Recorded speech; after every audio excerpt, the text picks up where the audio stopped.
चलिए तो फिर शुरू करते हैं। तो फिर आज अपन डिस्कशन करेंगे, एक बहुत ही बढ़िया टॉपिक है जिसमें कि हम आपको swing trading and long term investment के लिए एक स्कैनर बना करके देने वाले हैं, है ना। या फिर बना बना एक स्कैनर है जो हम आपके लिए बना चुके हैं पहले से, उसको आपको दिखाएंगे और कैसे काम करता है वो बताएंगे, है ना। तो ये आपके लिए स्टॉक्स ढूंढ करके दे देगा। अब देखिए, कोई भी स्टॉक को कैसे चुनना है, कैसे क्या करना है वो आपको अभी बताएंगे, लेकिन केवल स्कैनर के ऊपर ट्रस्ट नहीं करना है, अपने को अपनी भी एनालिसिस करनी है, तो वो भी अभी आपको बताएंगे। चलिए कैसे एनालिसिस करना है वो सब शुरू करते हैं, ठीक है।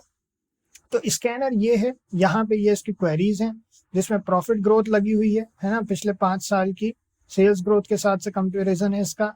फिर सेल्स ग्रोथ दिया हुआ है, फिर रिटर्न ऑन कैपिटल एम्प्लॉयड है, फिर डेप्ट टू इक्विटी रेशियो है, फिर मार्केट कैपिटलाइजेशन ओवर 100 है, फिर प्राइस अर्निंग ग्रोथ रेशियो है, फिर उसके बाद में आपका करंट प्राइस है। ठीक है, करंट प्राइस हमने अंडर 300 रखी है, आप इसको एडजस्ट कर सकते हैं। अंडर 300 का मतलब है ये जितने भी स्टॉक्स यहाँ पे दिखाएगा 300 रुपए से कम के रहेंगे, आप इसको थोड़ा बढ़ा भी सकते हैं अपने हिसाब से, अपने बजट के हिसाब से।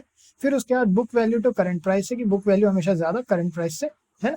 जो भी इन सेंस हमें जितने भी अभी आंकड़े अच्छे सही लगे वो हमने इसमें रखे हैं। अभी आगे आप लोगों के साथ एक वीडियो और शेयर करेंगे जिसमें कि आपको बताएंगे कि इन स्क्रीनर्स को बनाया कैसे जाता है, ताकि आप अपने लिए भी बना सकें। अब देखिए, कोई भी स्क्रीनर को अकेले देख करके आप ये डिसाइड नहीं कर सकते कि करना है कि नहीं करना है इन्वेस्टमेंट, ठीक है। हम कैसे डिसाइड करेंगे वो बता देते हैं। अब ये सब इन्होंने, अब अपन यहाँ पे रन कर देते हैं क्वेरी को पहले, ठीक। ये हमारी क्वेरी रन हो गई, 6 स्टॉक्स इसने हमें निकाल करके दिए। अब क्या करेंगे, पहले स्टॉक पे क्लिक करेंगे, ठीक है। ये हमने पहले स्टॉक पे क्लिक किया, आ गया Gujarat mineral development corporation limited, ठीक है। अब ये जो स्टॉक है आज 2.83% से ऊपर है ना। फिर हमने क्या किया, यहाँ पे चार्ट देख लिया। चार्ट देखने के पहले यहाँ पे देखिए कोई कॉन्स तो नहीं है, कोई कॉन नहीं है, सारे के सारे यहाँ पे प्रोज हैं। ये एक छोटा सा एनालिसिस है जो स्क्रीनर प्रोवाइड करता है, लेकिन उसके साथ ही साथ में हमें क्या देखना है, मैक्सिमम टाइम स्पेस में देखना है कि क्या ये पहले कभी इस लेवल के ऊपर रहा है, कहाँ है, कहीं अपने ऑल टाइम हाई के पास तो नहीं है, नहीं है, ठीक है। ऑल टाइम हाई इसका यहाँ पे है ना, काफी ऊपर हुआ करता था ये, 230 अराउंड 301 रुपए का हुआ करता था, और अभी जो है 161 रुपीज का, ऑलमोस्ट 50% प्राइस चल रही है इसकी, 50% से थोड़ा ज्यादा। अभी ये थोड़ा सा रिकवर करने की कोशिश कर रहा है, वॉल्यूम वगैरह भी आए हैं इसमें। ओवरऑल ये इसका एक एनालिसिस हो गया। अभी आपको ये अगर ठीक लग रहा है तो थोड़ा सा साइड में रख दीजिए, फिर उसके बाद दूसरा देखते हैं, चलिए, ठीक। ये दूसरा आ गया, 5% से ऊपर है आज ये, ठीक है। ये वाला स्टॉक 5% से ऊपर है। अपन चलते हैं नेक्स्ट मैक्स पे, टाइम फेस पे। ये जैसे हम एनालिसिस करते हैं वो आप लोगों को दिखा रहे हैं। अब देखिए, ये भी कुछ समय पहले अपने ऑल टाइम हाई के आसपास था, 117 रुपए का हुआ करता था, और बहुत ही नियर समय की बात है ये। और उसके बाद फिर फॉल हुआ, और उसके बाद फिर थोड़ा सा रिकवर किया, इतना काफी नहीं है। हमेशा एनालिसिस जो होता है वो आपका, ये तो सिंगल स्टेज एनालिसिस है। अब इसके बाद में हम अगला स्टेज कैसे करेंगे, चलिए अपन इसी से अगला स्टेज देख लेते हैं, ठीक है। हम आ गए इस तरफ, ये आ गए हम ट्रेडिंग व्यू के चार्ट पे, हमने यहाँ पे पेस्ट कर दिया नाम, और ये हमने नाम को यहाँ पे सर्च किया तो हमें ये यहाँ पे एक नाम आ गया, ठीक है। हम क्या करेंगे, सुपर ट्रेंड को थोड़ी देर के लिए डिसेबल कर देंगे, ठीक है। और हम क्या करेंगे, यहाँ से आ जाएंगे और वॉल्यूम को निकालेंगे, क्योंकि हमें वॉल्यूम को भी देखना है। तो ये वॉल्यूम आ गया, ठीक।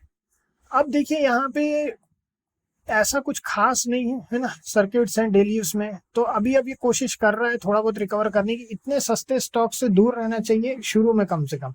आप चाहें तो ले सकते हैं, ऑफ कोर्स ये थोड़ा इन्वेस्टमेंट कम रिस्की हो जाता है, आप थोड़ी ज्यादा क्वांटिटी में लेंगे तो भी कम रिस्की रहेगा, इन शॉर्ट ये सब चीजें होती हैं। मगर वही है कि इसकी अपने चैलेंजेस हैं, ठीक है। अब जैसे अब आज ये 5% से बढ़ा है ना, 26.25 से 1.25, इस तरीके से 5% से बढ़ गया। अब क्या आगे भी ऐसे ही बढ़ेगा, ये सब कुछ निर्भर करेगा कि अपन ने जो एनालिसिस किया है उसमें कंपनी की फंडामेंटल्स क्या है।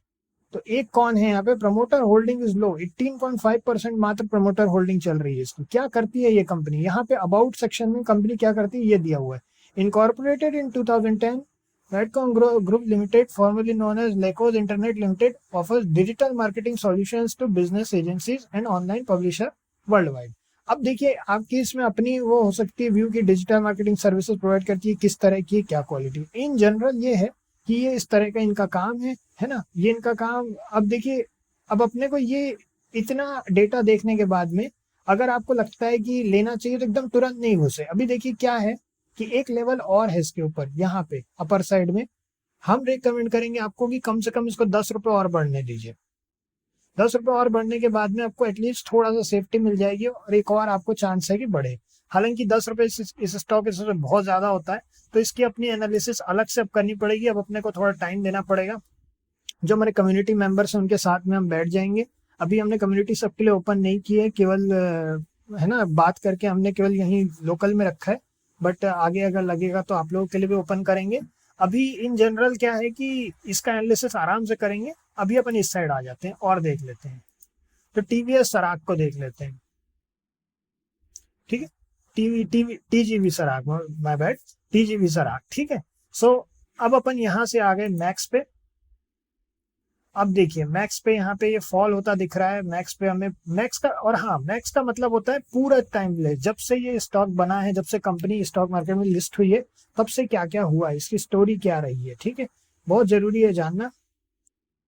और यहाँ पे आप देखिए अपने हाईएस्ट पे 172 पे हुआ करती थी, और ये ज्यादा पहले की बात नहीं है, ये अक्टूबर 7 की बात है। ठीक है, तो अभी अब ये जो है इसके कॉन्स में कोई कॉन नहीं है, तो ये भी एक स्ट्रॉन्ग बिजनेस है। आपके ऊपर है आप इसमें किस तरीके से मूव करना चाहते हैं। 3% से डाउन हुआ है अभी अब अगर इसका भी अपने को एनालिसिस करना है तो अपन क्या करेंगे, टीजीवी सराग का एनालिसिस करने के लिए अपन ने यहाँ से कॉपी किया, यहाँ पे आ गए, इधर आ गए, इधर आ गए, और ये हमने एक और स्टॉक ओपन कर दिया। ठीक है, अब ये हमारा ये स्टॉक यहाँ ओपन हो चुका है। ठीक है, डेली टाइम फ्रेम पे हमेशा एनालिसिस अगर लॉन्ग टर्म के लिए कर रहे हैं तो डेली टाइम फ्रेम यूज करना हमारे ओपिनियन में सबसे अच्छा होता है ना।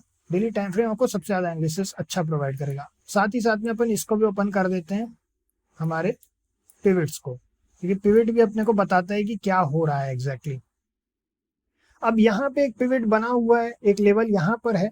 अगर ये अपर को ब्रेक करता है, इस लेवल को कहीं ऊपर साइड पे ब्रेक करता है, तो हम ये एक्सपेक्टेशन रख सकते हैं कि थोड़ा सा अपर साइड जाने के चांसेस। अगर ये ब्रेकआउट होता है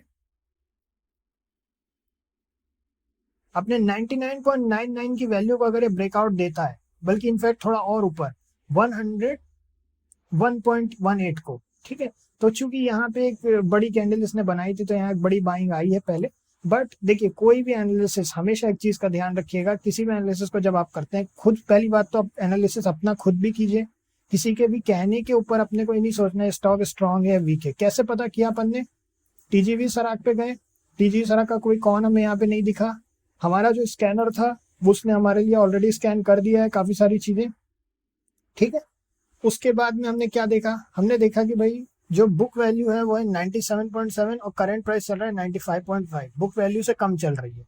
फिर उसके बाद हमने क्या देखा कि इसका ये ऑल टाइम हाई, एक बार ये अपने ऑल टाइम हाई से काफी दूर है। जब एटीएच के पास होता है कोई भी तो थोड़ा केयरफुल रहना चाहिए, क्योंकि वो एक नया हाई बनाएगा, क्या करेगा वो नहीं होता समझ में। लेकिन अभी क्या है, अभी ये थोड़ा सा दूर है। एनालिसिस वाइज अच्छा स्टॉक है, अपने क्रूशियल लेवल पर है, लेकिन सारी एनालिसिस इतनी जल्दी नहीं की जा सकती। एक वीडियो मतलब छोटे वीडियो में नहीं की जा सकती, इसको थोड़ा आराम से डिस्कस करना पड़ता है। और अभी आपको केवल ये बता रहे हैं कि कौन कौन सी कंपनियों को कंसिडरेशन में ले सकते हैं, है ना, लॉन्ग टर्म इन्वेस्टमेंट के कंसिडरेशन में, क्योंकि अच्छे बिजनेसेस के लिए एक स्कैनर है। ऐसे ही स्कैनर के साथ आपको हर एक को टेस्ट करना है। क्या क्या चीजें देखनी है फिर से बता देते हैं। सबसे पहले आ गए अपन इधर, मैक्स चार्ट ओपन कर लिए, पूरा चार्ट देखे, फिर देखे प्रोज एंड कॉन्स। फिर उसके बाद में आप आ गए टीवीजी वीएसएल, जैसे यहाँ पे चार्ट खुला हुआ है, आपको भी ऐसी अपना जिस भी कंपनी का एनालिसिस करना उसका चार्ट ओपन किए, देखे कि आपके लिए कौन सा लेवल सही रहेगा एंट्री करने के लिए। और कभी भी अपनी पोजीशन साइजिंग को नहीं बिगाड़े, बहुत ज्यादा बड़ा इन्वेस्टमेंट तो भूल करके भी नहीं किए, हमेशा डाइवर्सिफाई किए, हमेशा ऐसा रखिए, और एसएल हमेशा क्लियर रखिए कि इसके नीचे अगर गिरता है तो फिर आप वहां मार्केट में स्टे नहीं करेंगे, अनलेस कि आप बहुत ज्यादा लंबे समय तक रहने के लिए तैयार नहीं है या एक्विजिशन वगैरह जैसी प्रोसेस नहीं यूज कर रहे, है ना। ज्यादातर कोशिश करना चाहिए कि हमेशा अपनी पोजीशन साइजिंग सही रखिए, वो आपको हमेशा बड़े लॉसेस से बचाएगा। ठीक है, चलिए इतना ही है, नेक्स्ट में मिलते हैं। ऐसे एनालिसिस करना है, और ये स्कैनर है। अगर मान लीजिए लिंक देना रह जाता है नीचे, अगर पोस्ट नहीं कर पाते हैं तो प्लीज नीचे कमेंट कर दीजिएगा, आपको लिंक अलग से प्रोवाइड कर देंगे इस स्कैनर की। अभी इतना ही है, नेक्स्ट में मिलते हैं, ओके।